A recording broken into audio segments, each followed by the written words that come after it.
balma wo an ka foli baw ye ni wagati ni na wari Amerika jamukan kɛrɛnkɛrɛnlen ale sigira mun bena kɛ san 2023 o kɔnɔna la ni an ka jamukan kɛrɛnkɛrɛnlen siɲɛ fɔlɔ ye ni ale bɛ kɛ taratadenw ani alamisadenw sɔgɔmada fɛ nɛgɛ ɲɛ 8 o tɛmɛlen ni sanga 30 ye ka taga bila nɛgɛ ɲɛ 9 na an bɛ sɔrɔ ni bɛ Bamako 102 FM kan Gao 106.1 FM Tombouctou 90.3 FM Burkina Faso an bɛ sɔrɔ 102.4 FM Abidjan an bɛ sɔrɔ 99 FM kan an ka site fɛnɛ bɛ o www.voabambara.com balimaw yana an ka tɛmɛni ni jamukan ye an bɛ a fɔ aw bɛɛ ma aw sanbe sankura min filɛ ni ala ka kɛ hɛrɛ ani sini kɛnɛya ne n'aw bɛɛ ma baara taga bolo la kuma dɔ la ko bɛ da jɛngɛ an bolo n'a sɔrɔ an donna mɔgɔ min gasi la VOA tɔgɔ la an bɛ hakɛto ɲinikaw fɛ o de hukumu kɔnɔna la an ye bi jamukan fɔlɔfɔlɔ mun bɛna kɛ san 2023 o kɔnɔna la an bɛna kɔtɔrɔmabɔli kɛ k'a lajɛ san 2022 min tɛmɛna koba jumɛn kɛra ni o bɛ se ka kɛ somɔgɔ sama ye yasa ka se ka nin jaabi an wulila ka se an balimakɛ dɔ ma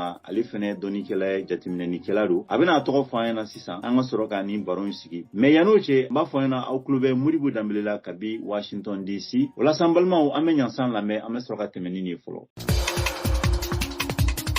aw de bɛ kunnafoni mɔlen sɛnsɛnnin di anw ma bamanankan na VOA Afrique filɛ nin ye 102 fiɲɛ sira kan Bamako Mali la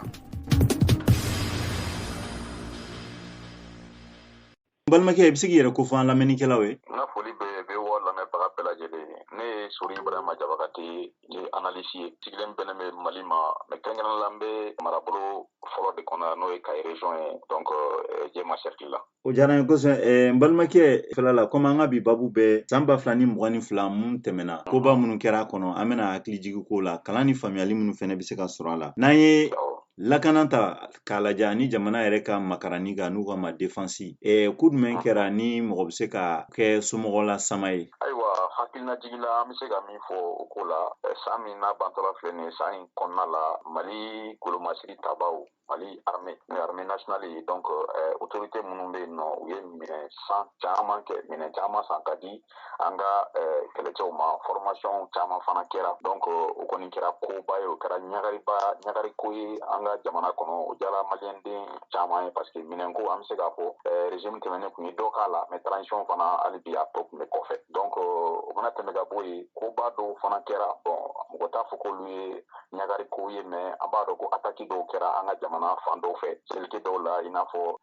Moti mara fanfɛla ninnu na donc olu kɛra kinikiniko ye parce que mɔgɔw caman bɔnɛna u ni na olu dɔw kɛra mɔgɔw ka taatɔ dɔgɔjɔ la u ka bolimafɛnw bɛ yɛlɛ minnu kan en même temps ani mobili jeniw fana caman kɛra o mana bɔ yen tuguni an ka kati kan n'o ye kan Sunjata Keyita ye mɔgɔw hakili b'a la o kan ni attaquera kɔni o kɛra o ma kɛ waati jan yɛrɛ ye o kɛra kalo damadɔni in kɔnɔna la donc o fana ye maa caman siran parce que n'a fɔra ko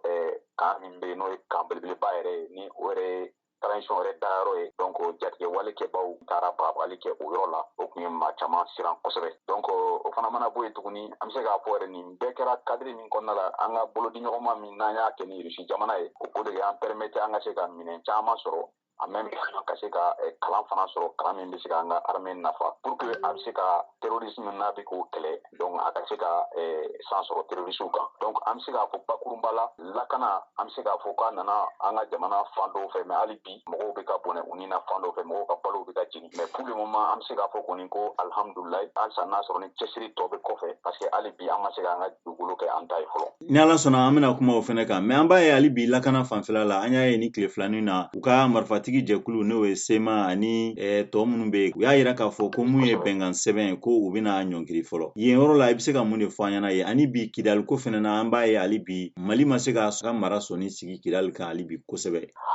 tiɲɛ don kalo caman kɔfɛ maa bɛ se k'a fɔ hali san yɛrɛ kɔfɛ Mali depuis fanga kɔrɔ min tun bɛ yen ni o fanga kɔrɔ binna n'o ye Beka fanga ye depuis o fanga waati an ka golomasi tabaw ka kɛɲɛ ni accord yɛrɛ kɔnɔkumaw ye a fɔra k'a fɔ ko armée dɔ bɛ bila sen kan n'o bɛ f'o ma ko armée constituée armée reconstituée donc o armée reconstituée ni Mali golomasi tabaw olu bɛ a kɔnɔ groupe minnu fana n'u tun ye marifa ta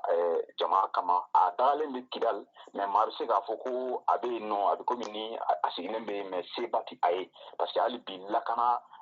sabatilen bɛ ni jɛkulu minnu tun ye maramafɛn ta jamana kama donc ka kɛɲɛ ni halisa accord ko ye komi accord bɛ ka application maa bɛ se k'a fɔ ko a ye retard ta bon retard ni je pense que a daminɛna a mɛnna a tɛ komi n'a sɔrɔ n'o de ta daminɛna transition kɔnɔna la parce que minnu y'u bolo nɔ bila sɛbɛn na kuma caman u bɛ lasɔmini kɛ kuma caman u bɛ alerte kɛ u b'a fɔ ko ko accord nin ko a application ko a ɲɔngirilen don donc ka kɛɲɛ ni o ɲɔngirili de ye sema ani ale ka n'a a jɛkulu tɔɲɔgɔn minnu bɛ yen nɔ olu de ye communiqué kɛ a ma mɛn damadɔ in na k'a fɔ ko olu kɔni bɛ u sen bɔ accord comité min bɛ n'a fɔ o comité de suivi de l'accord donc olu bɛ u ka baara ɲɔngiri u bɛ u sen bɔ u ka baara la waati dɔ kɔnɔ u y'a laɲini kɛ fana ko ka lajɛ kɛ lajɛ telima u y'a laɲini kɛ médiation internationale fɛ ni o ɲɛmaa ye Algérie ye donc ko ka lajɛ kɛ olu ni gouvernement malien ni ɲɔgɔn cɛ mais lajɛ nin n'a bɛ kɛ a ka kɛ yɔrɔ la yɔrɔ min n'a bɛ fɔ o ma ko terrain neutre ni o ye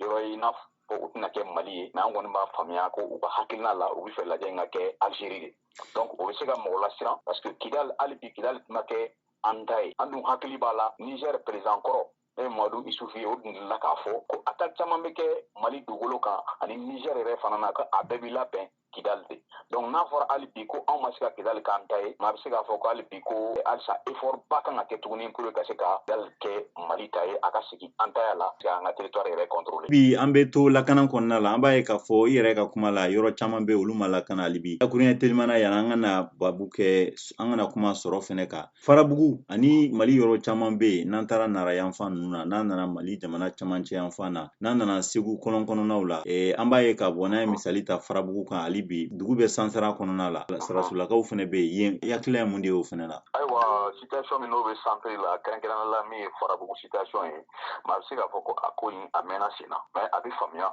parce que kɛlɛ min n'a bɛ farabugu occupation min bɛ maa minnu bɛ n'u kɛlen bɛ ka taa dagabilen sigi farabugukaw da la farabugukaden dɔw yɛrɛ b'a kɔnɔ donc kɛlɛ min n'a bɛ kɛ o kɛlɛ ni dukɔnɔden yɛrɛ bɛ kɛlɛ la o kɛlɛ o banni ka gɛlɛn parce que an ka autorité de la transition mɔgɔw u nana waati min na u tun y'a essayer ka na ni basigi ye a yɔrɔ la bon u tun taara balodiw kɛ a yɔrɔ la mais hali bi an bɛ don min na komi bi farabugukaw ma lafiya i n'a fɔ a ka d'u ye cogo min na tiɲɛ don jamana ka dɛmɛ bɛ s'u ma hali bi mais halisa mɔgɔw hakili sigilen tɛ parce que halisa mɔgɔw ka balo olu bɛ jeni hali bi mɔgɔw ni lakanalen tɛ donc o kɔrɔ vraiment o ye jɔrɔna ko ye donc an autorités kan ka u hakili to o yɔrɔ la hali bi k'a lajɛ u bɛ se ka fɛɛrɛ dabali fɛn bɛ tigɛ pour que farabugu bɛ se ka basigi sɔrɔ cogo min na. An bɛ lamɛnnikɛlaw hakili jigin k'a fɔ aw sɔgɔlen don VOA kan nin wagatinin na 102 FM ni bɛ Bamakɔ, Gao 106.1 FM, Tombouctou 90.3 FM, Ouagadougou 102.4 FM, Abidjan 99.fm an bɛ sɔrɔ an ka site fɛnɛ kan www.voabambara.com an ka foli bɛ radio ani télévision ba 16 minnu ye minnu bɛ baara kɛ n'an ye an b'a fɔ aw bɛɛ ma big up mun ye sɔrɔ fanfɛla ye bakuruba la e ka jateminɛw la mun de tora e hakili la Mali kɔnɔna la bi bi in na. Ayiwa min ye sɔrɔ ta fanfɛla ye maa bɛ se k'a fɔ ko Mali sɔrɔ ko bon mɔgɔ tɛ se k'a fɔ ko nimisi wasa ba bɛ a ko la ka da kun caman kan parce que an yɛrɛ b'a dɔn an ka jamana ni an tun bilala Mali tun sanctionnera CEDEAO fɛ donc o sanction ni nana o kɔni kɛra o ye kɔlɔlɔ se an ma en même temps o fana kɛra waati min na o fana bɛnna ni Ukraine kɛlɛ ye donc o kɛla ka gɛlɛya fara gɛlɛya kan o fana bɛɛ tilala ka fara tuguni crise sanitaire kan n'o ye coronavirus ye parce que hali bi o ma kɛlɛ ka ban donc olu bɛɛ faralen ɲɔgɔn kan o ko nana gɛlɛyaba se an ka sɔrɔ ko ma parce que anw ye jamana ye jamana min ni kɔgɔji t'an fɛ yan an bɛ fɛn caman dun fɛn min don an ka dun fɛn caman a fanba bɛ bɔ kɔfɛ ka se an ma yan donc ni gɛlɛya donna taali ni seginni na wajibi recette minnu n'olu kan ka sɔrɔ n'u douaniw kan k'o sɔrɔ an ka frontière la donc olu bɛ dɔgɔya olu dɔgɔyali fana o fana bɛ na ni jamana yɛrɛ ka sɔrɔ nagasili ye donc mais o n'a ta bɛɛ quand même Mali kɔni autorités sera ka jija ka se ka kɔni sara kɔni kɛ mais min ye baara kologirinw ye n'a bɛ fɔ o ma ko investissement maa bɛ se k'a fɔ ko nɔbɔ ma bɔ o yɔrɔ la kosɛbɛ o ma kɛ nimisi wasa ye donc globalement maa bɛ se k'a fɔ ko Mali sɔrɔ ko an bɛ don min na komi bi hali n'a sɔrɔ ni indicateurs b'a jira k'a fɔ ko halisa an bɛ k'an kolo gɛlɛya parce que an ka économie ko c'est une économie qui résiste donc mais o n'a ta bɛɛ an bɛ se k'a fɔ ko majɛ caman bɛ a ko la parce que an ni sɔrɔ dɔw kun ka kan an tɛ olu sɔrɔ donc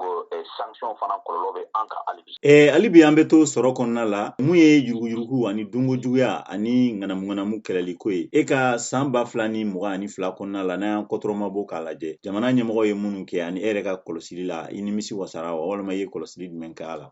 ne ka jateminɛ la min ye kiriko bunakun ye kiriko an bɛ se k'a fɔ autorité de transition mɔgɔw bɛna waati min na san in kɔnɔna la n'o ye 2022 kɔnɔna ye maa bɛ se k'a fɔ o san kɔnɔna la kiriko mɔgɔw kun commencera ka nisɔndiya sɔrɔ a ko la barisa dossier ba caman bɛ yen nɔ minnu tun bilalen bɛ kibaru kɔnɔ bolo sera olu ma i n'a fɔ an ka armée yɛrɛ ka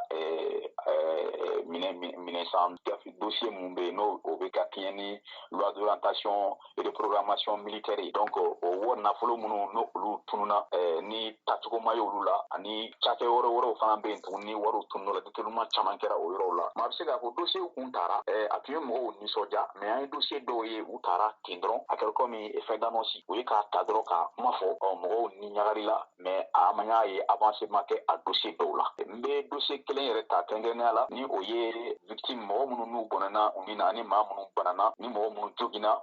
10, 11 et 12 juillet fangajɛso min kɛra o sen fila la donc maa minnu kura nin tora a la olu ka kiiri hali bi o kiiri dulonnen don a ma jaabi dɔn o la donc maa bɛ se k'a fɔ ko kiiri ko bunakun kan min ye corruption ko ni détournement ni fɛn ninnu ye halisa an b'a dɔn kɔni ko an ka justice a bɛ ka dɔ kɛ mais halisa min bɛ kɔfɛ o de ka ca kosɛbɛ ni min kɛra ye donc bakurunba la maa bɛ se k'a fɔ ko kiiriko la ko nimisi ma wasa kosɛbɛ transition fanga in kɔnɔna la en tout cas 2022 kɔnɔna la.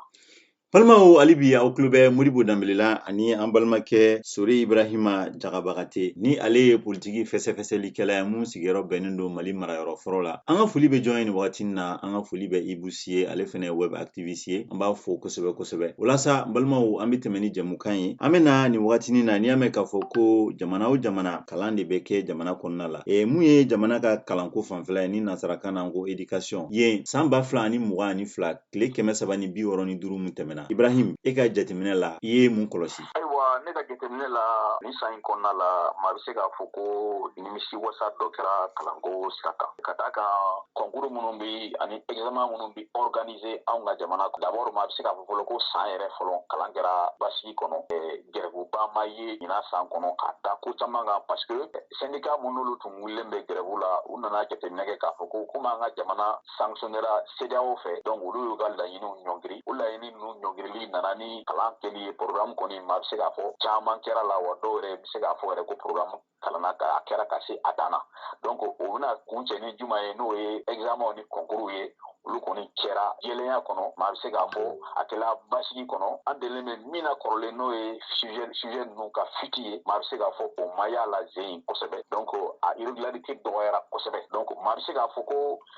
o yɔrɔ kɔnɔna na o kɛra nimisi wasa ye mais hali bi komi halisa an bɛ san kɔnɔna la san ma ban fɔlɔ min ye ekɔli karamɔgɔ ninnu ye n'olu tun wulilen bɛ ka u cɛsiri ka kɛlɛ kɛ u ka article 39 ko la maa bɛ se k'a fɔ ko nimisi wasa dɔ fana sɔrɔla o ko la parce que bɛnkan sɔrɔla syndicats ni an ka gouvernement ni ɲɔgɔn cɛ donc o fana kɛra nisɔndiya ko ye maa bɛ se k'o fɔ fɔlɔ donc kalanko la ne kɔni hakili la nimisi wasa sɔrɔla kalanko la 2022 kɔnɔna la. O diyara n ye kosɛbɛ Jagabagate hali bi an bɛ ɲɔgɔn na o tɛ kɛlɛ ban kan ye sisan an bɛna kuma jamanaw ka cɛɲɔgɔnya o ko ɲɛnabɔliw kan n'u ka ani an bɛna kuma politiki sira fɛnɛ kan i yɛrɛ ka kuma la i da tunna la dɔɔni n'i ye nin yɔrɔ fila k'a lajɛ ta taga lajɛ mun ye affaire étrangère ye jamanaw ka kɛnɛmakow ɲɛnabɔli ko ani jamana ka politiki sira fanfɛla la san 2022 la n'i ye Mali ta k'a lajɛ i bɛ se ka mun de fɔ an ɲɛna? Ayiwa min ye Mali ni jamana wɛrɛw koɲa kisa ye n'o ye affaire étrangère ye maa bɛ se k'a fɔ ko san 2022 kɔnɔna la an ka jamana a ye cɛsiri caman kɛ ikajɔ caman kɛra ka se an ka partenaires ma donc pour que an bɛ gɛlɛya min kɔnɔ an bɛ se ka bɔ a kɔnɔ hali n'a sɔrɔ ni maa bɛ se k'a fɔ ko fiɲɛ dɔw yera o wulikajɔ ninnu na parce que a kɛla sababu ye fɔ Mali yɛrɛ a bɛ se ka kɛ an ka kuma yɛrɛ fɔli gɛlɛyara kɔfɛla la parce que an nana ye an kun bɛ ka taa sira min kan a bɛ komi an kun ye front caman dayɛlɛ donc ani jamana camanw ni ɲɔgɔn cɛ n'o ye an ka partenaires stratégiques ye donc o kɛla sababu ye ka gɛlɛya dɔw don anw ni jamana wɛrɛ dɔw cɛla la donc an tora o de kɔnɔna la f'an nana se yɛrɛ ka na ni incident diplomatique min kɛra ani Côte d'Ivoire ni ɲɔgɔn cɛ ni halisa n'o affaire bɛ sen na donc o kɔni nana o kɛla gɛlɛyaba ye an bolo donc min ye bakurunba la Mali ni jamana wɛrɛw cɛla maa bɛ se k'a fɔ ko Mali autorité minnu bɛ yen bi k'u ye décision min ta u ye sira min ta n'u bɛ ka o taama o de ye ka ba don kosɛbɛ coopération bilatérale la n'o ye Mali ni jamana wɛrɛ cɛla ko ye donc ensemble minnu bɛ yen n'olu ye jɛkuluba ninnu ye a bɛ komi u ma sinsin u kan kosɛbɛ u ye privilège u ye priorité di min ma kosɛbɛ o ye jamana fila ni ani jamana wɛrɛ cɛla donc u y'u basé o de kan kosɛbɛ ayiwa an bɛ ka nɔ dɔw ye a la parce que jɛkulu minnu bɛ jamana minnu bɛ faralen bɛ ɲɔgɔn kan n'u bɛ jɛkulubaw kɔnɔ olu dɔw tun y'u ka baaraɲɔgɔnya n'u ka coopération ɲɔngiri ani Mali ni ɲɔgɔn cɛ mais an nana ye an taalen ka an kɛlen ka bilatéral an sinsin o kan kosɛbɛ jamana caman tun taara olu tilala ka segin tuguni ka na an ma donc maa bɛ se k'a fɔ ko a ko nimisi wasa b'a la i n'a fɔ ni dusumakasa dɔɔnin b'a ko la. An bɛna kunnafoni di sira kan ni o ye mɔgɔ ka se k'i da sago fɔ jamana kɔnɔna la ka sɔrɔ i ma dankari sariya la ani ma tunkuru mɔgɔ wɛrɛ ka hakɛ la i yɛrɛ bɛ jateminɛ hukumu kɔnɔna la e ka kɔlɔsili la san mun tɛmɛna sisan i bɛ se ka mun de fɔ walima i ye mun de kɔlɔsi? Ayiwa san min tɛmɛna maa bɛ se k'a fɔ ko min ye kunnafonidilaw ka hakɛw ye maa bɛ se k'a fɔ ko tu kɛra la dɔɔnin parce que an nana ye k'a fɔ kuma tun gɛlɛyara jamana in kɔnɔ kuma tun gɛlɛyara donc mɔgɔw tun bɛ siran ka kuma parce que kuma bɛ kuma la n'i tun y'o fɔ a dɔw la i bɛ sɔn k'i yɛrɛ ye fanga sariya bɛ sɔn k'i wele donc o bɛ da peut-être explication min tun bɛ o la o ye le fait que an bɛ situation min yɛrɛ kɔnɔ sisan nɔ n'o ye transition ye donc kunnafoni dicogo kunnafoni jɛnsɛncogo kunnafoni yɛrɛ analyseli cogo donc bon mɔgɔw kun farati kun don a ko la donc ni mɔgɔw kun bɛ kuma ta obligé tun don ka siran ka kuma ta donc o kɔni maa bɛ se k'a fɔ waati dɔ kɔni tɛmɛna jamana in kɔnɔ o tun gɛlɛyara kosɛbɛ mais o n'a ta bɛɛ an bɛ se k'a fɔ ko Mali fana ye jamana ye an bɛ don min na ko bi n'i ko k'i b'a lajɛ min ye kunnafoni di bunakun ye kunnafonidilaw ne kɔni t'a kalama a bɛ se ka kɛ a bɛ yen k'a fɔ ko Mali kunnafonidila bɛ yen bi k'a fɔ k'a bilalen bɛ ka bila bɛrɛ la k'a fɔ a bɛ kaso la n tɛ o kalama donc olu dɔw ye indicateur dɔw ye minnu b'a jira k'a fɔ ko liberté d'expression a bɛ yen hali n'a sɔrɔ ni majɛ dɔw bɛ yen mais quand même mɔgɔw bɛ se ka u ka liberté d'expression exercer mais comme an bɛ fanga min kɔnɔ n'o ye pouvoir régime d'exception ye maa bɛ se k'a fɔ ko kunnafoni di sira kan k'a fɔ liberté totale tɛ mɔgɔw bolo a ko la donc kunnasiri dɔw bɛ a ko la. N balimaw n ka foli b'aw ye ne ye Sanusi Jara ye ne ye entrepreneur ye ne bɛ an b'a fɔ jɛmukan lamɛn sibiri o sibiri wula nɛgɛ ɲɛ 5 ka se nɛgɛ ɲɛ 6 ma VOA Afrique kan n balimaw a ye VOA Afrique lamɛn.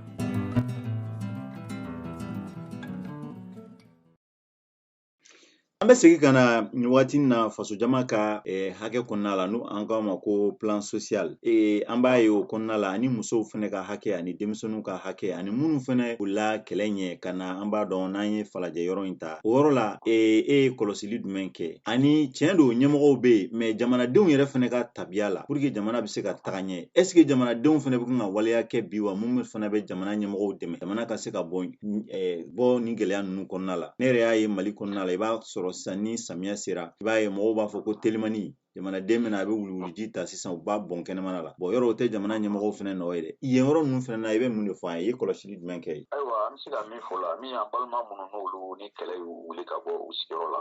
n'u déplacera ka bɔ camancɛ mara la ni kɔrɔnfila la ka na soit an ka jamana kɔnɔ yan ou bien ka t'u yɛrɛ sɔrɔ jamana wɛrɛ kan mais minnu kɔni kɛrɛnkɛrɛnnenya la minnu nana minnu y'u kunsi jamana ka faaba yɛrɛ kɔnɔna ma dɔw yɛrɛ sigiyɔrɔ bɛnnen bɛ falajɛ ma donc maa bɛ se k'a fɔ jamana y'i se kɛ jamana ye dɔ kɛ mais halisa dɔba bɛ kɔfɛ barisa mɔgɔ min ni i bɔra i sigiyɔrɔ la depuis i fitinin i bɛ yɔrɔ min na n'a fɔra k'i ka taa sigi fan wɛrɛ fɛ ni ni o yɔrɔ tɛ kelen o yɛrɛ déjà o bɛ se ka na hakili tiɲɛ se maa ma mais ni i wulila ka bɔ i dagayɔrɔ la ka na faaba kɔnɔ ni i bisimila ka ɲa ni dɛmɛ donna i ma a bɛ se ka dɔ ta i ka. E ka kɔlɔsili la o bɛ se ka kɛ wa? Ayiwa ne kɔni ka jateminɛ la o bɛ ka kɛ dɛmɛ bɛ ka don u ma population yɛrɛ n'o ye population yɛrɛ n'olu yɛrɛ maa damadɔw sɔrɔla minnu kɔni ni minnu bolo b'u kɔ sɔrɔ minnu sera ka dɛmɛ ta ka an balima ninnu sɛgɛrɛ hakili la o yɛrɛ bɛ bɔ an ka jabaraninw ka siɲɛ caman an b'o actes ye mais halisa ne bolo maa min kan ka belebeleba ta a ko la o ye jamana yɛrɛ ye mais jamana yɛrɛ peut-être ka kɛɲɛ ni jamana ka sɔrɔ nakasili ye donc jamana kan ka min ta a ko la a tɛ ka se k'o ta donc vraiment o kɔni o dusuma kasa bɛ a la. Mais jamanaden yɛrɛ ka tabiya la ka ɲɛsin jamana ɲɛmɔgɔw ma u dɛmɛni la jamana laraweleli saniyali ko ni fɛnw na ni san mun tɛmɛna est ce que e yɛlɛma fɛnɛ ye jamanadenw fɛnɛ ka tabiyaw cogoya la ka ɲɛsin jamana ɲɛmɔgɔw ma ani jamana ɲɛmɔgɔw fɛnɛ ka ɲɛsin jamanadenw ma faso jama ka kow la? Bon min ye faso jama ka ko ye k'a fɔ ko jamanadenw kan ka dɛmɛ min ta ka ɲɛsin jamana ma n'o ye dɛmɛ ye bɛɛ kan ka yɛlɛma min don i yɛrɛ taabolo la n'an taara sisan nɔ jɛlenya ni dɛsɛya sira kan a bɛ se k'a fɔ ko maliyɛn kɔni yɛlɛmaba ma don an taabolo la donc o kɔni vraiment o ti ko ɲuman ye mais an y'a ye k'a fɔ initiative locale initiative dɔ mɔgɔ dɔw ye hakilina dɔw ta donc ka a essayer ka organiser pour que u bɛ se ka jamana dɛmɛ cogo min na yɔrɔw saniyaliko la donc an tɛna tɔgɔfɔli kɛ mais an kɔni b'a dɔn kɔni k'a fɔ mɔgɔ dɔw ye hakilina ta dɔw yɛrɛ y'u ka nafolo bɔ u posi kɔnɔ donc ka se k'a don mobilibaw la ka se ka ɲamaw cɛ ka taa n'a ye u bɛ taa bila yɔrɔ mun na donc min ye jamana yɛrɛ ka sisan jamanadenw ma ka kɛɲɛ ni an bɛ waati min kɔnɔ n'o o gɛlɛya ye mais a bɛ se k'a fɔ ko gouvernement hali n'a sɔrɔ a ye dɔ kɛ mais a nɔba ma ye kosɛbɛ parce que hali bi sɛgɛn bɛ mɔgɔw la dɛsɛ bɛ mɔgɔw kan n'an bɛ fɔ ma an b'o fɔla don o don k'a fɔ ko vie chère donc gouvernement kɔni ye a se kɛ peut-être ka min na a se nɔba ma se ka ye kosɛbɛ a bɛ se ka kɛ gɛlɛya mun bɛ diɲɛ yɛrɛ fan wɛrɛw fɛ n'o kɔlɔlɔ bɛ s'an ma a bɛ se ka kɛ o de kama an ma se k'a nɔba ye mais an kɔni bɛ se k'a fɔ kuma lasurunya na k'a fɔ ko mɔgɔw sigilen tun bɛ ni assistance min ye i n'a fɔ an b'a ye jamana tɔw la cogo min na a bɛ se k'a fɔ ko majɛ yɛrɛ o yɔrɔ la. Seko ni dɔnko fanfɛla la n'an ye artisiw ta ɲɛgɛnkɛlaw ani yen yɔrɔ la i bɛ se ka mun de fɔ an ye? Ayiwa min ye artisiw ka baara ko ye maa bɛ se k'a fɔ olu ye gɛlɛyaba sɔrɔ kosɛbɛ san 2022 in kɔnɔna la ka sababuya kɛ coronavirus ye parce que coronavirus nin depuis a nana maa bɛ se k'a fɔ ko ɲɛnajɛw ni fɛn ninnu caman bɔra u la an ka gouvernement yɛrɛ tun ye mesure ta ka fɛn caman interdit donc n'o ye regroupement ye donc ce qui fait que concert ninnu caman tun tɛ ka se ka kɛ donc o ye gɛlɛya se maa caman ma parce que maa dɔw bɛ olu dabɔlen de bɛ o la donc n'a fɔra ko u ma se k'o baara kɛ o nana ni gɛlɛya caman ye olu ka baara kɔnɔna la n'an bɔra yen tuguni min ye tourisme yɛrɛ ye a mana kɛ k'a fɔ ko ka bɔ fan wɛrɛ fɛ ka na ka bɔ mali yɛrɛ kɔnɔ ka taa k'i bɛ t'i senna yala ka taa se ka taa an ka fɛn kɔrɔw ni yɔrɔbaw lajɛ gɛlɛya yɔrɔ kɔnɔ ka sababuya kɛ insécurité ye donc maa bɛ se k'a fɔ ko culture sira kan donc an bɛ se k'a fɔ ko a bɛ komi jamana yɛrɛ kun jɔlen don donc an hakili la culture yɛrɛ minnu yɛrɛ b'a kɔnɔ n'o ye acteurs ye olu yɛrɛ ka jateminɛ na a bi o cogo la. N'an nana kɛnɛya fanfɛla la i ye kɔlɔsili jumɛn kɛ? Kɛnɛya ko halisa ko ye ŋɔniba ye an ka jamanaw sen na parce que n'i y'a lajɛ k'a fɔ ko kɛnɛyaso maa min bɛ taa furakɛ kɛnɛyaso la n'i y'a filɛ anw ka kɛnɛyaso min bɛ yen nɔ a tɛ boli kɛ jama ma donc mais maa bɛ se k'a fɔ san 2022 in kɔnɔna la an ka autorités ye cɛsiri dɔw kɛ kɛnɛyako la parce que u ye minɛn dɔw san ka taa fan dɔw fɛ mun ye hali ambulance ye olu sanna ka di dɔgɔtɔrɔso dɔw ma a bɛ se k'a fɔ hali coronavirus fana banabaatɔ minnu banalen don donc olu fana ka prise en charge parce que olu fana dɔ kɛra o fana sira kan mais min ye kɛnɛyako kɔni globalement a bɛ se k'a fɔ ko gɛlɛya b'a la parce que hali ka taa insécurité yɛrɛ kan n'i y'a mɛn ko maa dɔ banana dugudennin dɔ la ko k'a ta ka taa n'a ye faba kɔnɔ alors camancɛ yɔrɔ mara kɔnɔna ni ka taa nɔrɔ yan fan fɛ déplacement ka gɛlɛn parce que an ka ambulance tun bɛ attaquer sira la kɔni ye kɔlɔlɔba de ye min sera a ma san in kɔnɔna la. N'an ye wagati yɛlɛma ta k'a lajɛ e ka kɔlɔsili kɛra mun de ye jamana min na ni tile fanga ka bon kosɛbɛ mais bɛɛ la kurantigɛ a kɛlen don gɛlɛya ye kosɛbɛ. Tiɲɛ don kurantigɛ an bɛ se k'a fɔ ko an tun hakili la k'a fɔ ko an bɛna nɔgɔya sɔrɔ a ko la mais an ye gɛlɛya sɔrɔ a ko la ka sababuya kɛ hali waati dɔ tun kɛra an bɛ kuran san Côte d'Ivoire bolo Côte d'Ivoire tun ye gɛlɛya dɔ sɔrɔ u ka installation la donc o de la u tun bɛ kuran min di an ma ka kɛɲɛ n'an ka contrat min b'an n'u ni ɲɔgɔn cɛ u tun tɛ ka se ka o d'a ma waati dɔ kɔnɔ donc o nana ni gɛlɛya ye an fɛ yan carburant san ka k'a la olu bɛnna ni carburant crise mondiale tun bɛ yen nɔ donc kurantigɛ maa bɛ se k'a fɔ a cayara kosɛbɛ ɲinan san kɔnɔ maa yɛrɛ bɛ se k'a fɔ ko ɲinan san yɛrɛ ta juguyara kosɛbɛ mɔgɔ sigilen tun tɛ n'a ye. Jamana mun kɔnɔna la kɛnɛ bɛ yen fa a ka ca ni 1,1 ye n'an ye office du Niger ta k'a lajɛ mais o bɛɛ la an b'a ye denmisɛnninw ka baarantanya fɛnɛ o fana ye nin gɛlɛya ye ninnu bɛɛ la sisan e yɛrɛ bolo mun de kan ka kɛ hali bi n'o ma kɛ sankura min natɔla filɛ nin ye walima ne tun ye ninnu ka kankɔrɔ sigibaga ye e tun bɛ min ladilikan d'u ma? N bɛ min f'u ɲɛna ofisi filɛ nin kɛnɛ belebeleba in de filɛ an bolo nin ye anw yɛrɛ bɛ min exploiter la n'i y'a ta k'a lajɛ a tɛna tɛmɛ 30% kan donc a tɔba min bɛ bilalen bɛ yen dɛ n'i y'a mɛn ko jeunes bɛ yen ko baara tɛ yen nin kuma de don fo an ka jamana mɔgɔw ka vision de ka k'u la c'est à dire u ka se ka yeli kɛ ka se san 20 san 30 ka taa fɔ o de la anw ka jamana ye tiɲɛ don kɔgɔji tɛ an fɛ yan mais an bɛ se ka sɛnɛ an ɲɛsin sɛnɛ ma an bɛ se ka dugu labaara possibilités bɛ yen bi ka hali sanji la na ka sɔrɔ hali ni samiya tɛ donc o mana kɛ en même temps possibilité b'an ka gouvernement bolo ka se ka ji bɔndon ji mara yɔrɔ caya pour que an bɛ se ka an ɲɛsin an ka sɛnɛ baara ma an bɛ se ka nakɔw aménager forobaw bɛ se ka bin donc ne hakili la ni gouvernement ye sɛnɛ ma ka sɛnɛ don ba la en même temps minnu bɛ sɛnɛ kɛ ka se ka nɔgɔya k'u ye hali engrais ni sɛnɛkɛminɛnw sɔrɔli ni sumansiw sɔrɔli la donc n'o kɛra o bɛ se ka hali kɛ sababu ye ka se ka ja min ni kɔngɔ min ni o bɛ se ka na an fɛ yan ka se ka dankari o la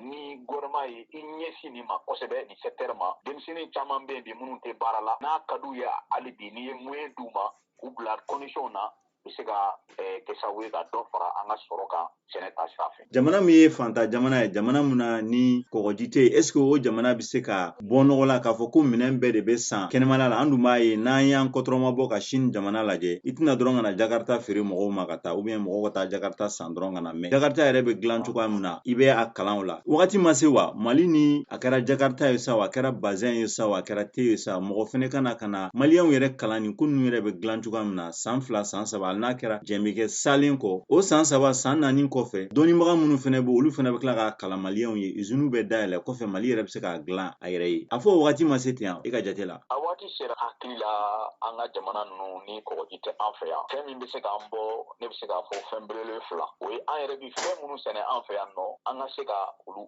dun an bɛ misali ta malo kan malo min n'a bɛ sɛnɛ ɲɔnɔmana la o malo ni anw tɛ se ka malo san k'a dun parce que a da ka gɛlɛn a da gɛlɛyali fana bɛ expliquer cogo di parce que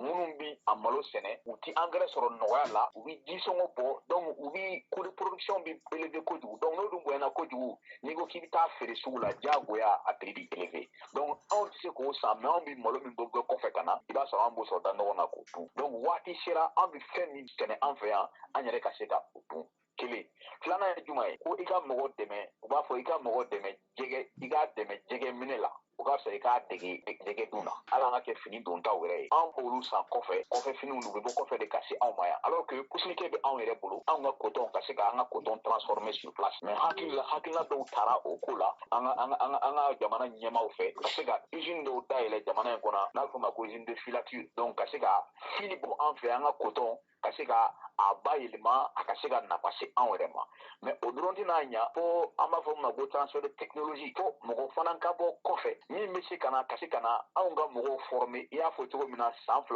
san 3 san 4 san 7 san 10 pour que an bɛ taa fɛn min san olu fɛ kɔfɛ anw yɛrɛ ka se ka dilan an fɛ yan a sanbaga bɛ kɛ anw yɛrɛ fana ye donc o fana bɛ kɛ sababu ye k'anw ka économie ka se ka a yiriwa ka se ka a yakubaya donc vraiment o waati sera an k'an ɲɛsin o ma. Welcome to Mali, welcome to Africa, welcome to America, welcome to Europe, welcome to Asia, welcome to Mali.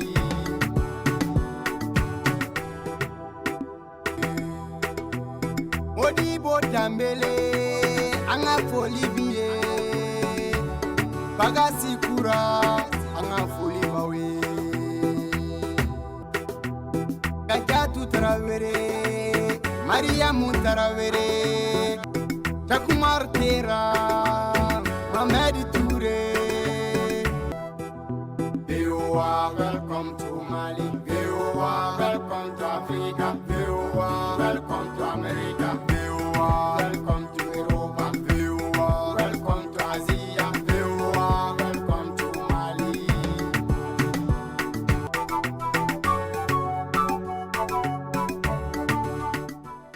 balimaw aw ye nin di sɔrɔ bi nin de kɛra aw gɛrɛsɛgɛ ye walasa an ka foli ani tanuni bɛ an ka bi dɔnikɛla ye o ye Sori Ibrahima Jagabagate aw yɛrɛ y'a faamuya kuma barani na nin tun ye Modibo Dambele kabi Washington DC fɔ aw k'an bɛn ni ɲɔgɔnna wɛrɛ ma aw ni ce aw ka lamɛnni la walima aw ka filɛli la